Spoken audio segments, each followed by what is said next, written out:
It's really a pleasure to be here among you, kindred spirits, fellow scientists and scholars exploring the most fundamental subject, most important subject of human consciousness.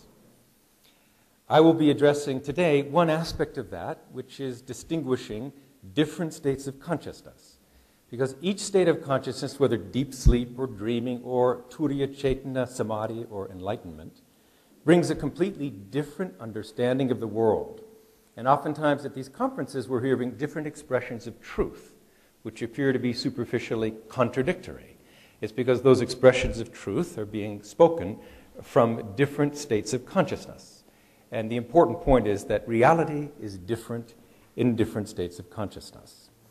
I will give a brief description of the nature of consciousness, which will be a subject of deeper exploration tomorrow, and especially higher states of consciousness.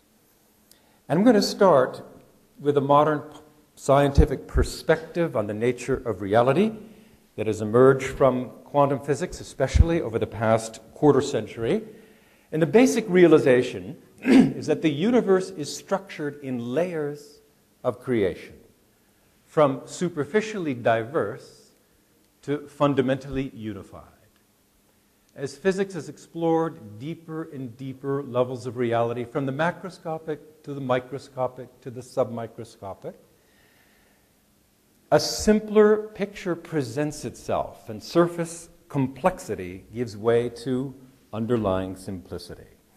The exploration of the natural world began with the study of the macroscopic world of classical mechanics, the sensory world in which we're embedded, leading ultimately to the discovery of the microscopic world of atoms and molecules, the domain of quantum mechanics. And then the smaller world of subatomic particles and subnuclear particles, which are governed by a completely different but related theory called quantum field theory, or relativistic quantum mechanics, leading ultimately to super unified field theories, or completely unified field theories based most successfully on the superstring.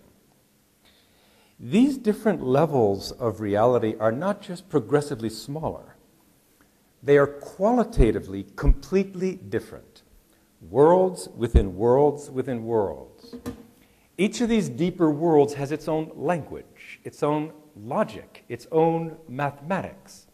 And it requires a completely different framework, mathematical framework, to give expression to deeper and deeper levels of reality. Without going deeply today, maybe more tomorrow, into the mathematics of unity, let me give a qualitative description of the structure of reality presented by today's theories.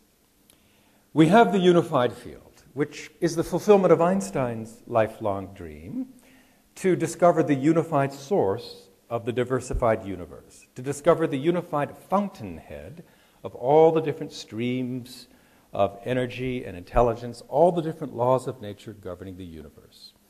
At its core, at its foundation, this is a Lorentz invariant that is eternally non-changing, unbounded ocean of intelligence.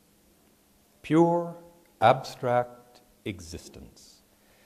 But due to the quantum principle, or uncertainty principle, dealing with such a fundamental scale of nature's functioning, quantum mechanics guarantees that this field is a field of intense dynamism, an intensely dynamic and energetic field. It's called vacuum energy. And because of this vacuum energy, this universal field is in a continuous state of upheaval. That is, it is unchanging at its source, Lorentz invariant, immortal, but emerging from it is a dynamism and activity, as you can see drawn here, much like ginger ale effervesces bubbles. Now, these bubbles aren't bubbles of ginger ale, actually. They are called superstrings. They are literally infinitesimal, one-dimensional objects, miniature rubber bands. If it seems a little depressing that the ultimate physical reality at the basis of the universe is a rubber band, that's not actually the case.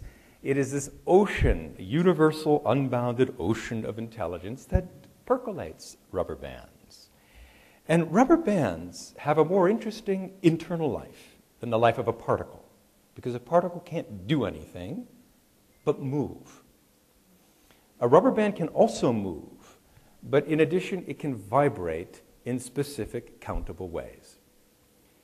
And mathematical physicists have counted the different vibrational modes of a rubber band, taking into account that these rubber bands, these superstrings, live in 11 space-time dimensions, which gives them a great deal of wiggle room in which to move and wiggle.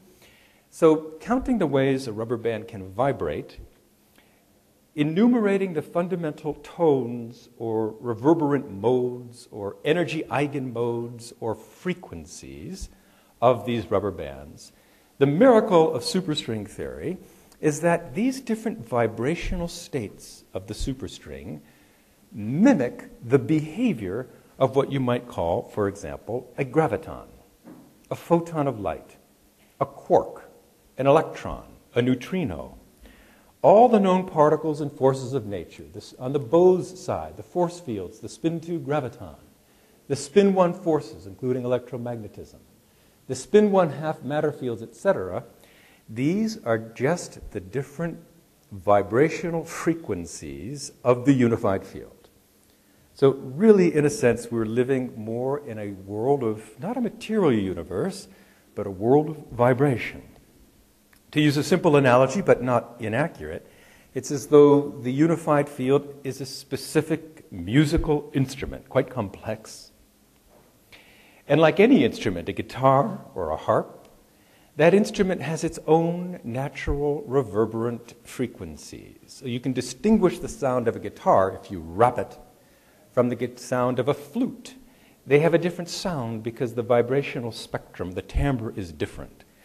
The unified field has its own natural vibrational tones, and those tones are the elementary particles of nature.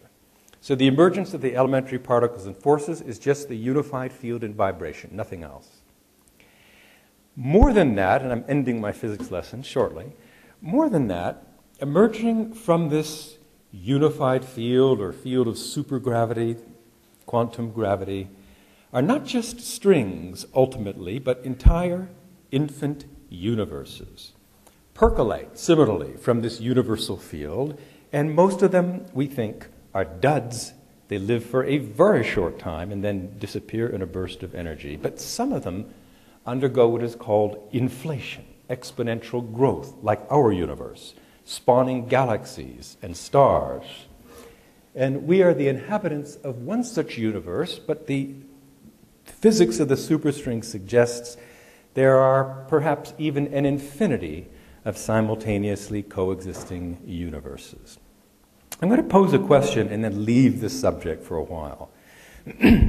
Is this ocean of pure dynamic intelligence, pure self-interacting intelligence, is it a field of death from which the universe comes? Is it a field of absolute inertia? Or might it be a field of vibrant consciousness? That I'll talk about tomorrow as well. Switching subjects to the subject of consciousness and meditation. What is meditation in the classic yogic sense, as you might find, for example, from the Yoga Sutras of Patanjali, also elaborated in Bhagavad Gita and so forth? Meditation in this sort of modern context is a technique or techniques to take the outwardly directed attention powerfully within to experience and explore quieter, subtler levels of mind. It draws the attention within to experience and explore deeper levels of intelligence of the mind, quieter, subtler levels of the thinking mind, and then coming to rest at a state of absolute silence, pure, abstract awareness, experience of pure being, consciousness devoid of object. You could say consciousness devoid of attention, because attention is really a sharply focused, localized beam of consciousness. The process of meditation is withdrawing the attention from the objects of the senses, or from specific thoughts, to relax and expand and withdraw the attention, which becomes increasingly abstract, less and less rigidly bound, and increasingly abstract and expansive and extract and expansive until unbounded awareness is experienced. This isn't something that takes, lifetimes or months to develop. It happens in a matter of minutes with proper instruction as described in the yogic texts. However, some months of practice actually do help in making the process more effortless. So just to show what that looks like, normally our attention is focused on a relatively concrete level of mind and concrete level of sensory experience. At the classical level, the process of meditation effortlessly lures the attention within to subtler and subtler levels of thought, and then beyond thought to the experience of pure consciousness. In the Yoga Sutras of Patanjali, it says, Yoga Chitta Vritti Nirodha. Yoga is the complete settling of activity of the mind. It says, then the seer is established in the self. Self means established in our own subjectivity, the inner eye that sees everything, knows everything, but itself is not seen in waking consciousness, but is alone, left alone by itself to experience its own nature in Samadhi. So this is the so-called meditative state. It's become a subject of intensive scientific research over the past decade. It is described in the Upanishads as the peaceful, the blissful, the undivided, unified, is thought to be the fourth state of consciousness. Not waking, not dreaming, not sleeping. Fourth state. That is the self with a capital S. That is to be known. Okay, quickly, from a modern scientific standpoint, the physiologists and medical researchers are talking about the meditative state, Samadhi, as a hypometabolic physiological state, which simply means a state of deep rest, deeper than sleep. And it's true, if you look at the level of relaxation or level of rest of Samadhi versus deep sleep or relaxation, it is strikingly deeper level of rest, with a much deeper state of physiological rest as measured by oxygen consumption and other measures. And doctors, of course, have taken a keen interest in this, and the National Institutes of Health have awarded our institution $28 million so far to do research in the physiology of Samadhi, because that state of Samadhi is a far deeper state of rest and far more effective at reducing what is called stress or trait anxiety than normal rest or conventional relaxation. Even what is conventionally called meditation, if by that you mean something to do with thought or visualization or concentration, which may be useful in its own way, but is not the meditative state.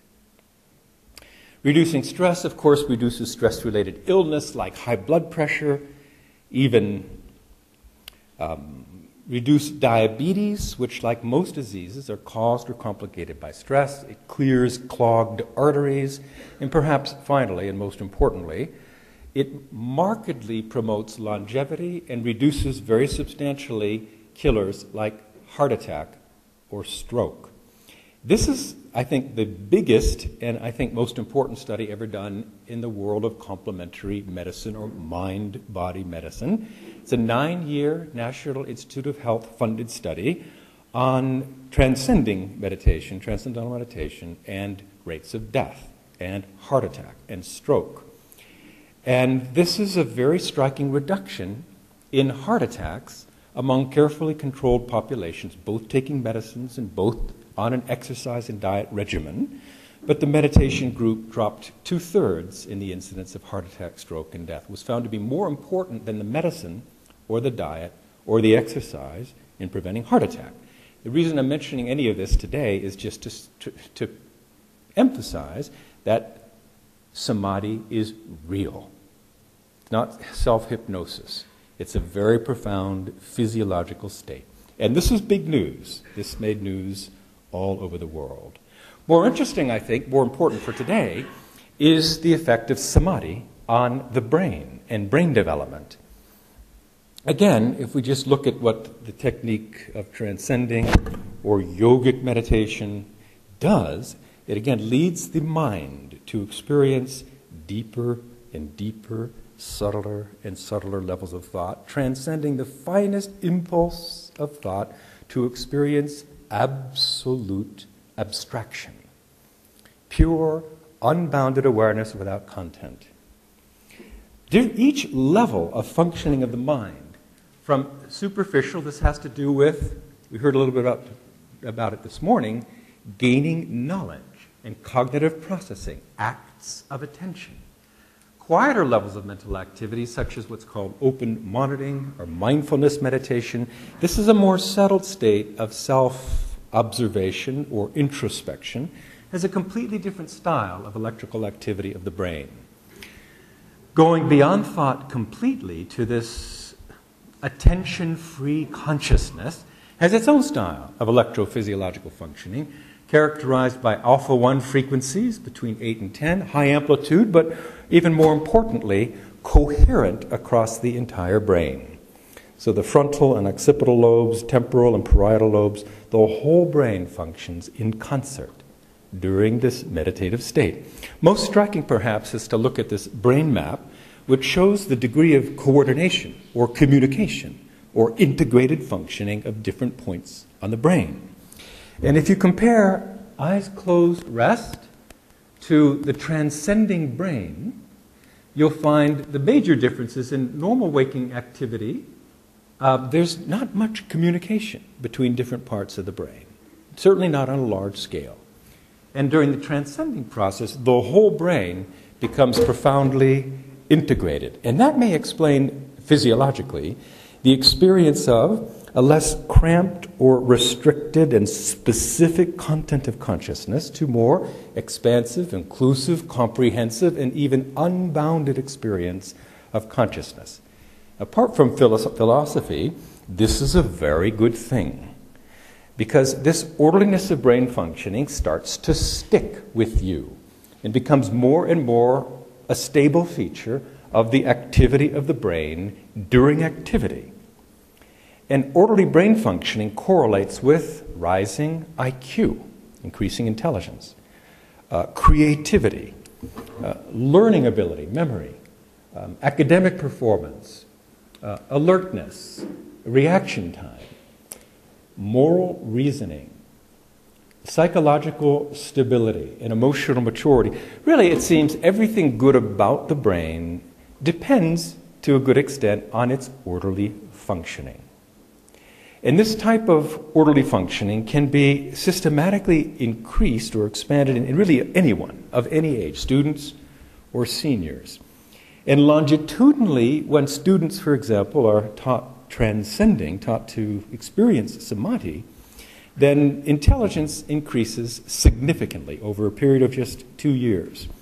And there are many different measures of intelligence that people debate may be superior, but all of them are highly statistically significantly increased. A couple of practical points before I get on to the discussion of higher states of consciousness. Just wanted to mention that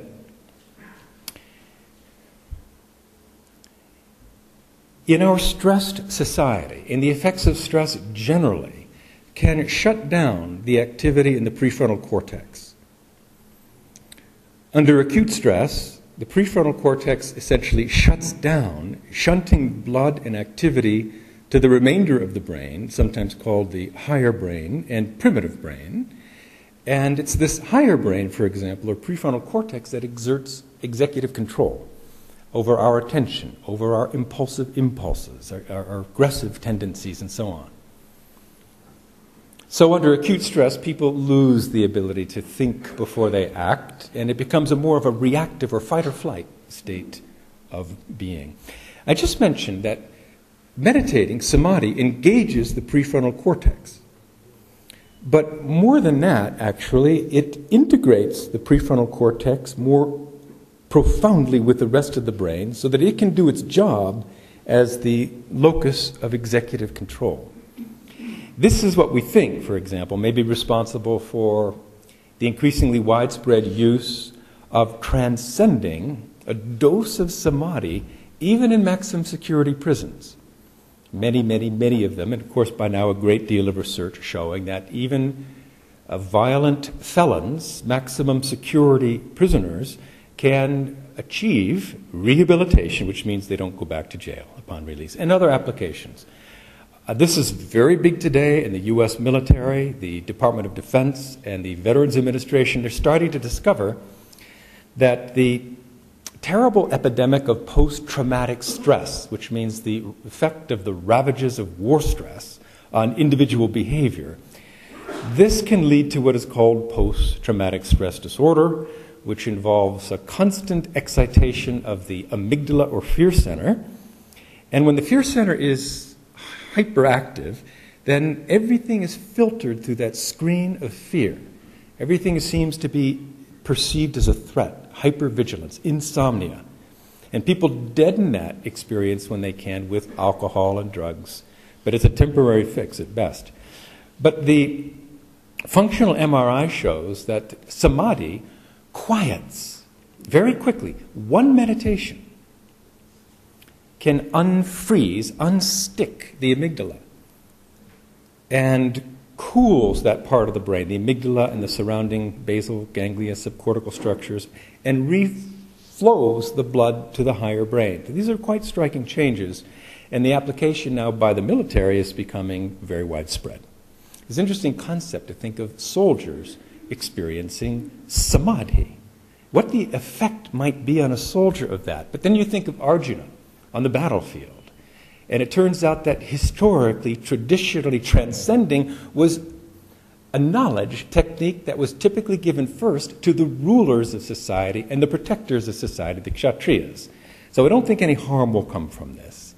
And finally, I'll mention, just in terms of a very recent development, the effects of stress on learning and what's called ADHD, or attention deficit disorder, is also epidemic. I know in America and perhaps the world, millions and millions of children on drugs to reduce ADHD.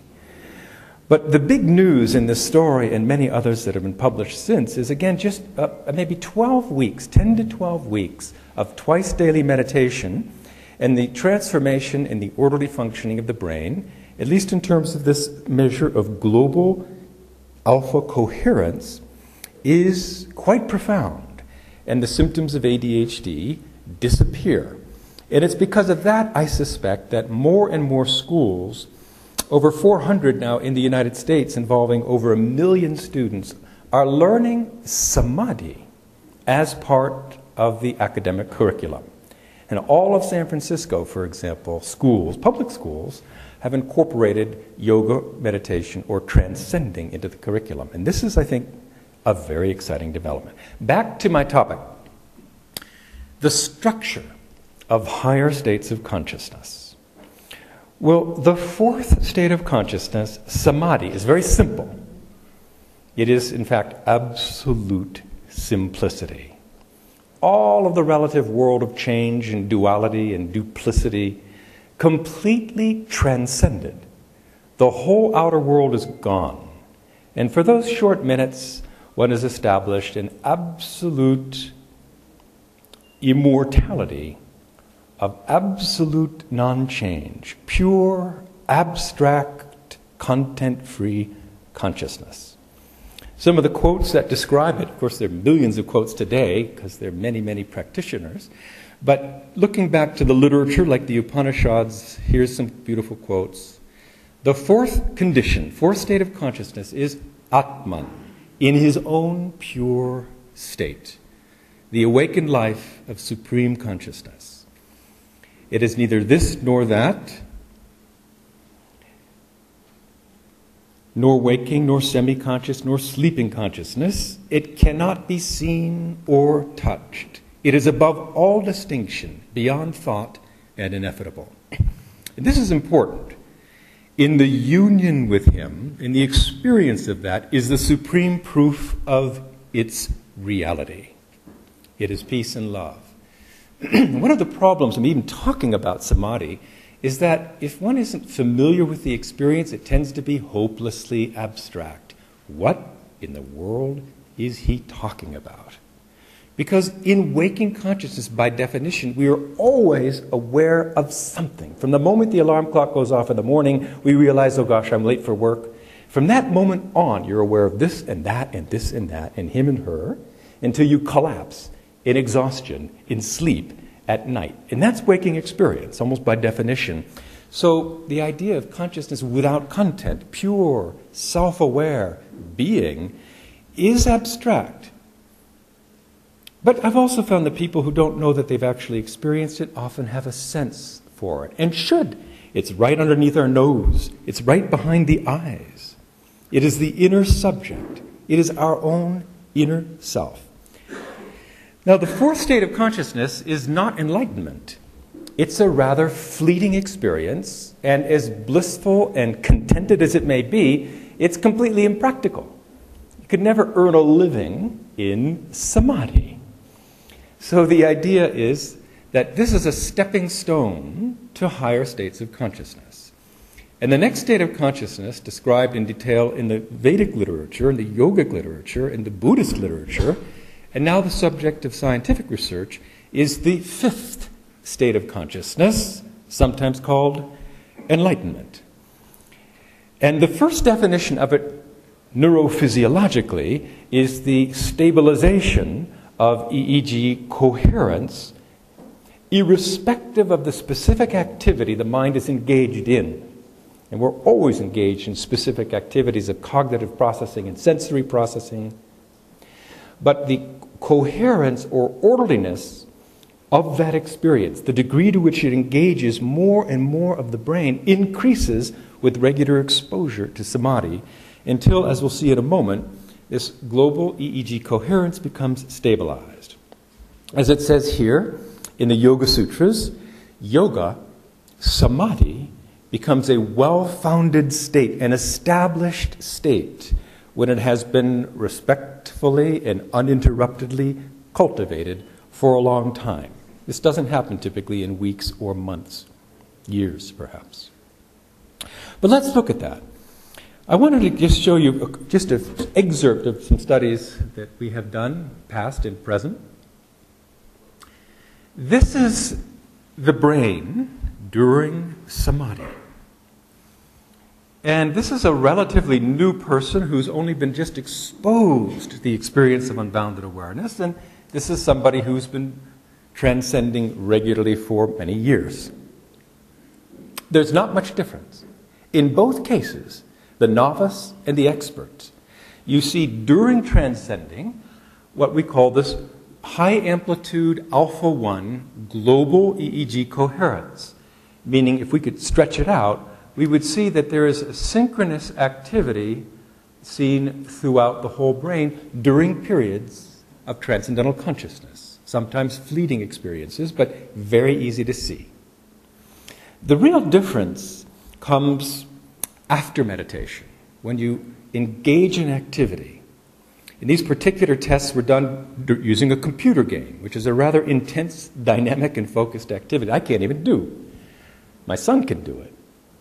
And the difference there is that in activity, the neurophysiology of transcending, the EEG, the global EEG coherence, remains steadfast. And subjectively, the experience is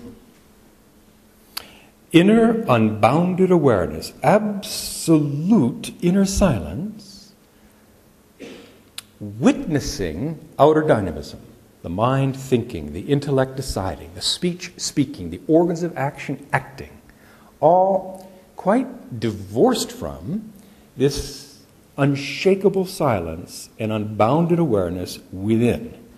So sometimes this fifth state of consciousness is called nirvikalpa samadhi or nitya samadhi. That means unbroken samadhi or eternal samadhi.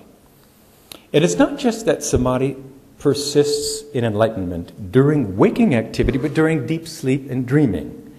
We have these quotes from Yoga Vasishta. He is awake, but enjoys the calmness of deep sleep.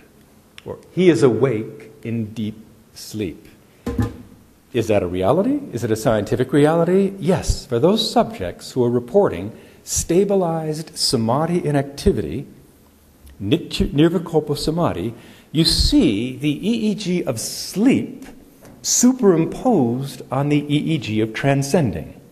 I think we can see it a little more clearly in this simplified diagram. Here is the lazy, slow, high amplitude delta electroencephalographic activity of deep sleep. Here is the high amplitude, coherent alpha 1 activity of transcending, samadhi. Here is somebody witnessing sleep, mind and body fast asleep, but I am awake to the eternal silence of myself. And there you also see the brainwave activity of sleep, but you can also see, if you look closely, perhaps here, the simultaneity of the EEG of transcending. So there's some neurophysiological reality to the ancient and modern experience of pure consciousness, along with activity and along with sleep. Now, the infusing of orderly brain functioning, stabilizing orderly brain functioning, again, is a good thing. It is associated with higher intelligence and creativity and so forth. Among top executives, what distinguishes, for example, world-class athletes, gold and silver medal winners, from people who qualified but didn't win, is not so much the muscular structure, because they're all in terrific athletic shape. But a real difference comes in the brain activity, the degree of orderliness of brain functioning. Same if you compare top-level managers with mid-level managers. The real difference comes in the orderliness of brain functioning. And that same property is found very strongly in these long-term meditators who are reporting signs of enlightenment. Enough about the neurophysiology for a moment. A few things that we have to say when we're talking about enlightenment. It is, after all, an experience of life, a completely transformed experience of life. It is described as a state of self-realization, because now for the first time we realize the nature of the self as universal, unbounded, immortal, bliss. It's called a state of liberation. And again, that's simply due to the nature of it, the structure of it, as we see here. The structure of samadhi is the self alone, pure consciousness by itself. When pure consciousness gets stabilized to coexist with waking activity, sensory activity, cognitive processing, we have all the activity of the senses and all the activity of thinking and cognitive processing and calculating and planning. It has not changed much from the unenlightened condition called waking consciousness. But now the light inside is on, and you can never turn it off. Neither deep sleep nor anesthesia, interesting point I think, seems to touch this inner sense of self-luminance, inner immortality of the self. Now, under anesthesia, time passes instantly, and you're out. Because there's no cognitive processing, there's no way to measure the passage of time, but that continuity of being seems to be completely unshakable. But why this is called liberation is because the outer activity of thinking and successes and failures and loves and heartbreaks and everything that throws us all around is still taking place, a little more graceful, perhaps a little more elevated, but it's still happening. But inside, we are completely invulnerable to it, absolutely untouched by it. In a sense, it's a state of inner invincibility. And it's called liberation because, and I'll share a quote in a moment from the Buddha and a Buddhist disciple, because before the inner light of consciousness, pure consciousness, is turned on, we are victims of our experience. We have delicious gulab jamun. Life is good at that moment, because at that moment, as we experience gulab jamun, that really is the sole content of life. And we don't miss the fact that we are immortality, bliss eternal inside, because at least the outside is good. But now imagine you have okra marinated in vinegar. Life is a disaster. at that moment. Because at that moment, all you have, you don't have unbounded immortality, eternity, and bliss on the inside. All you have is the pickled okra. So life goes up and life goes down, and anything that's good tends to be followed by the loss of that thing eventually. That's the whole Buddhist thing about the importance of liberation. It's a much more dignified level on which to live. And people who are enlightened, who are really established in that state, it's so huge, it's so cosmic, it's so universal, so timeless, that they may say in that state, the rise and fall of civilization is just an eye blink. Huge. And that's called the fifth state of consciousness, liberation, enlightenment. Here's just a quick quote from the Upanishads.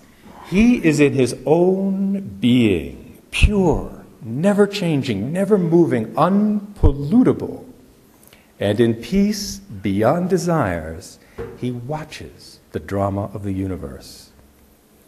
Bhagavad Gita, even though fully engaged in action, he does not act at all. Or established in the self, unbounded universal consciousness, one overcomes sorrows and suffering. Another feature of enlightenment we won't have time to go into, but is nevertheless interesting, is spontaneous fulfillment of desire. That desires, intentions become extremely powerful. Sometimes even the moment the desire is articulated, the fulfillment of the desire is there. And there's a physics to that we could talk about. And in fact, I will say one word about it. And that is, we've talked today about deeper and deeper levels of physical reality at the classical quantum field theoretic and unified field theoretic levels.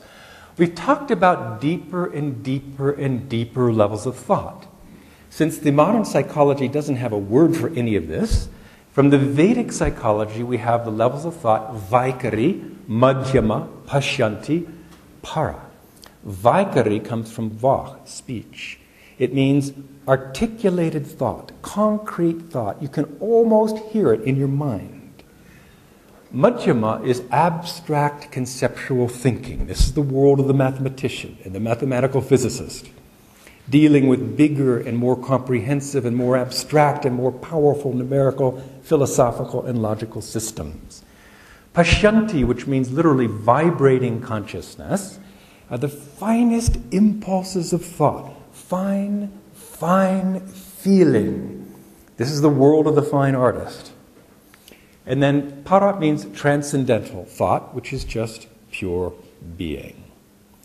There is a very intimate relationship between these different levels of thought, concrete versus profoundly expansive, and the different levels of physical reality, at least the mathematics required to formulate theories of physical reality. And I'll explain that relationship a little bit more tomorrow. So anyway, it's been a popular idea for so long that desire has power, intention has power. It has excited many people. It has disappointed many people, because many people have tried that technique with limited results. We have studied Hinduism from our childhood. Yeah. Samadhi is not just like meditation that you can practice and you can have it anytime you are enjoying. So you have changed the definition of Samadhi for your case. Not the definition. It's a really good question. It's a very important question. I should have even said something about it. I'm not changing the definition of Samadhi. I'm merely saying that it is an absolutely natural state of mind and neurophysiology that everyone can access in minutes. I would like to disagree. It's the stabilization. See, when Patanjali, this Ashtanga Yoga, talks about the 8 steps of yoga, there's yama and niyama and asanam, pranayam, pratyahara, dharana, dhyana, samadhi. The correct understanding and correct translation of Ashtanga is 8-limbed anga, 8-limbed yoga. And think of a table with 8 legs. You can grab any leg, yoga asanas, and through long practice refine the nervous system and start to experience unbounded awareness. It's a slow process. That may take more than one lifetime. You can take dhyan and samadhi. You take any leg and pull on it, the whole table will come. even better to take several legs at once and yank on it. And whether it's pranayama and asanas and then dhyan, fine.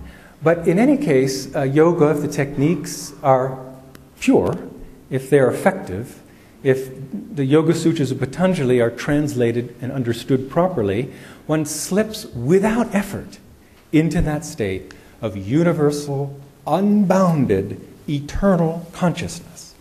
It's abstract, it may come like a flash and then you're out of it, but repeated experience, it becomes more and more stable, more and more clear.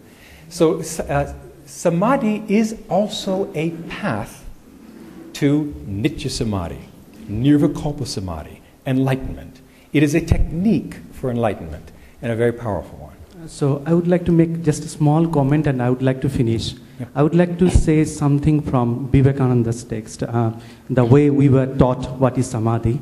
And he said that if you want to concentrate your mind at a particular point, normally human being cannot concentrate more than 4 or 5 seconds. But you can concentrate up to 12 seconds at a particular single point. It is called one dhyan, or you can say in English, meditation. I don't know about English, but in Sanskrit you say dhyan. But the yogi can do 5 dhyanas at a time. And then that means approximately 5, 12, 60 seconds. So if you can do 12 dhyana, 12 meditation, that is 144 seconds, that is samadhi. So there is, in Vedas it is called Sapta Bhumi. So it starts from 6 to 12 dhyanas. Yeah. So it is completely different definition that you have presented. No, sorry. It's not a different definition. It is a classic misunderstanding. And let me explain the misunderstanding. Samadhi has nothing to do with concentration. Nothing. Concentration is the opposite of samadhi. Concentration is a localized beam of attention. And you can hold it. It's difficult. Maybe with training, a yogi can hold it much, much longer. And that may be a good exercise. That may be good for a medical student. But transcending is the systematic withdrawal from and the transcending of all mental activity, which happens absolutely spontaneously and effortlessly with technique. Now, I can't move a boulder that weighs 2 tons. But if I have a technique, a lever and a fulcrum, I can easily move a boulder that weighs 2 tons. The techniques for transcending in the Yoga Sutras of Patanjali, and I defy you to translate it, are subtle. And those techniques have been not so available for a long time. Without that proper understanding, people's experiences, oh, I'm not transcending, it's difficult, I can't concentrate. It has nothing to do with concentration. It's the subtlety of the experience that makes it difficult to describe and, in a sense, difficult to experience through exertion. It is the opposite of exertion because it is the effortless state of no activity of the mind. And that comes from effortless. Now, you can deny it, but the scientific research is overwhelming. We're living in the age of science, and it's time for scientific data and reality to overthrow a lot of the old misunderstandings which have prevented people from really gaining their spiritual birthright as human beings, blessed with a brain that is engineered to experience the divine. Dr. Vidya-mitra. We had a workshop yesterday in which one of the chapters was on meditation. And 2 things emerged. One was that this change in level of consciousness is primarily an elevation of a spirit, ascension of a spirit, or exaltation of a spirit. And not all meditations can lead to the same outcome, attaining the same level or with the same speed or say clarity. Absolutely. The second point was that neuroplasticity, the changes in the brain, especially the gray matter thickening and the diminution in effect of aging on the cortex, they begin to appear in as little a time as 2 weeks. Yes. These were the 2 points I wanted to bring up. Both very, very good points. The brain evolves quickly. Every time we learn a new subject in school, we learn to type. Our brain starts to change in a specific way that is conducive to typing. When we transcend similarly, it's a new experience, unique in that it engages, unlike typing, the total brain. and develops the brain holistically so that the holistic and unified experience of life dawns. Both very good points. Thank you. I think I'd better Thank move you. on.